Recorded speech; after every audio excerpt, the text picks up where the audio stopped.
आइए सुनते हैं आज की नई कहानी। कहानी का मजा लेने के लिए इसे पूरा सुनिए। सौदान सिंह जिला विदिशा के थाना लटेरी के गांव सुनखेड़ा का रहने वाला था। प्राइमरी तक पढ़ा। सौदान गांव में पिता के साथ कारपेंटर का काम करता था। इसके अलावा खेती की थोड़ी जमीन भी थी। इस तरह कुल मिलाकर उसके परिवार की आराम से गुजर हो जाती थी। सौदान सिंह माता पिता के साथ खुश था। 12 साल पहले उसकी शादी भिंड की रहने वाली मंगला के साथ हो गई। पत्नी ने आते ही उसकी जिंदगी बदल दी। वह इंटर तक पढ़ी थी, वह थी भी थोड़ी खूबसूरत। इसलिए उसके मित्र उससे जलने लगे थे, जबकि सौदान उससे शादी करके पछता रहा था। इसकी वजह यह थी कि मंगला स्वच्छंद विचारों वाली थी। वह आजादी में विश्वास करती थी और ऐश की जिंदगी जीने की शौकीन थी।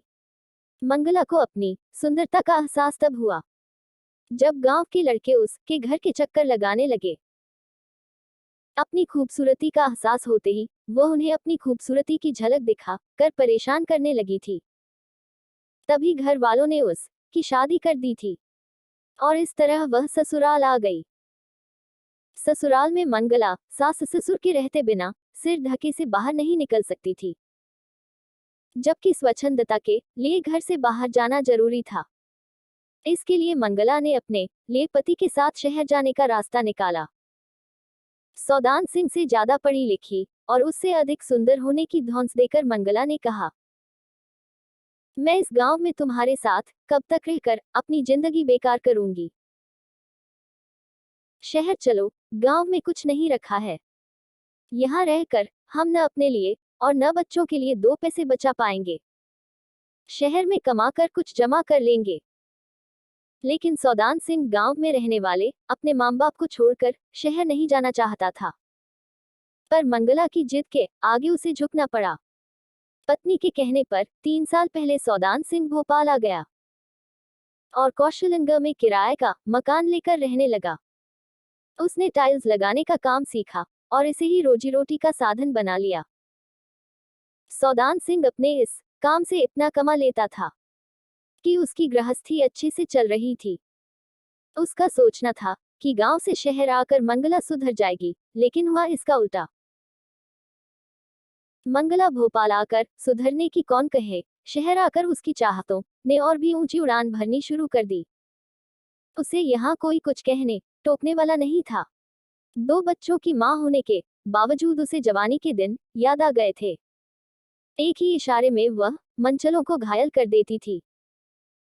वहां भी मंगला ने अपने चाहने वालों की लाइन लगा दी थी। इस तरह की बातें ज्यादा दिनों तक छिपी नहीं रहती। सौदान सिंह को जब पत्नी की हरकतों का पता चला तो उसने उसे डांटा फटकारा ही नहीं, समझाया भी। पर उस पर न पति के समझाने का असर हुआ, न डांटने फटकारने का, क्योंकि वह तो उसे गंवार, जाहिल और मंदबुद्धि ही नहीं समझती थी, बल्कि बात बात में कम पढ़े लिखे होने का ताना भी मारती थी। दरअसल मंगला पति पर हावी होकर अपना स्वार्थ सिद्ध करना चाहती थी। लेकिन सौदान सिंह अक्सर मंगला को टोकता रहता था। आखिर खींचकर मंगला ने सौदान सिंह को नीचा दिखाने का निर्णय कर अपने आशिकों को उसके सामने ही घर बुलाने लगी।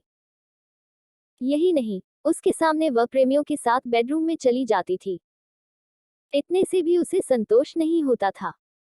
वह उसी के सामने मोबाइल पर अपने चाहने वालों से अश्लील बातें करती थी।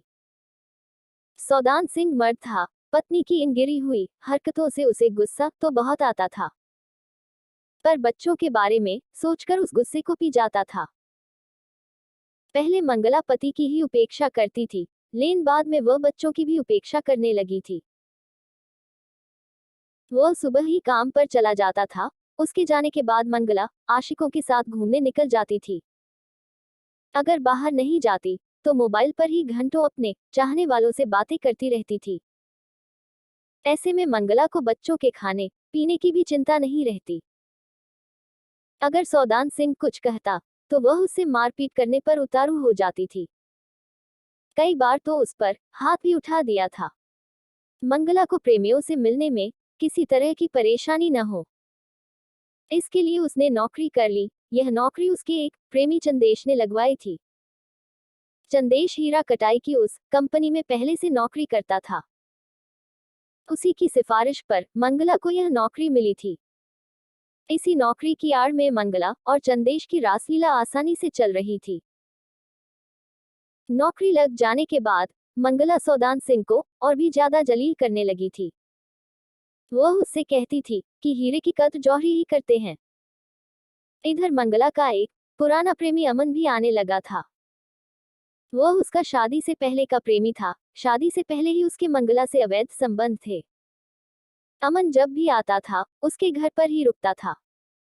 मंगला के बारे में जब मोहल्ले की महिलाओं को पता चला तो वे उसके बारे में तरह तरह की बातें करने लगी। इस बदनामी से बचने के लिए सौदान सिंह ने मंगला से गांव चलने को कहा, तो उसने उसे धकियाते हुए कहा, तुझे गांव जाना हो तो जा, मैं अब यहीं रहूंगी। मुझे अब तेरी जरूरत भी नहीं है। सौदान सिंह को दुत्कार कर उसके सामने ही मंगला अपने प्रेमियों से हंस हंस कर अश्लील बातें करने लगी।